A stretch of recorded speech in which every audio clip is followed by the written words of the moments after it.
Hi everyone, I hope you're well. So today I want to talk about Danny Tomo, Operation Overlord, what's going on in France, illegal migrants and everything. So I do think it's quite a good thing what he's doing. I have read some negative comments, but people are going to do that anyway. I'm sure they've had tons of positive comments coming from loads of people who are in support of them. I do think it's a great thing what they're doing. I think that the fact that they're over there anyway doing what they're doing is a fantastic thing, showing us what's going on. I haven't been there myself, so I can't really comment either way, but at the end of the day, I do think that it's a head start to something rather than it being a head, not going anywhere. We're kind of being lied by our government time and time again, being told, oh, it was the gangs that are bringing them over. We know it ain't got nothing to do with gangs, right? Funny how he never seems to say who these gangs are.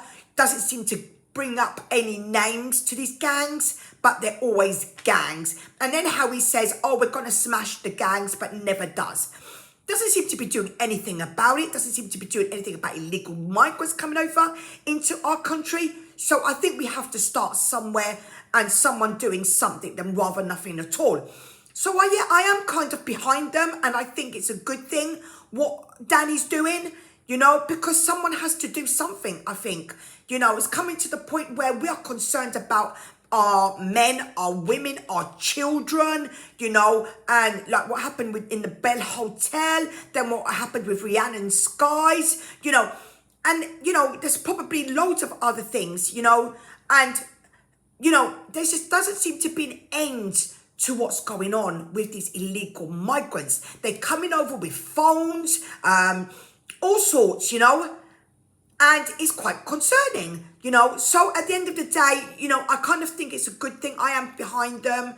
I do feel that someone needs to have that stepping stone to something. I know that maybe it may not stop it completely for them coming over, but it doesn't really matter. I suppose at the end of the day, we need to know what's going on. We know that, it's a thing going on between our government and the French government, who are setting it up for them to come here. We know that, right? So at the end of the day, we have had enough of all the crimes that have gone on with these illegals. We don't want him in our country. We want safety. We want safety. You know what I'm saying? They're coming over with their phones, making up that they don't have nothing, which is absolutely load of rubbish.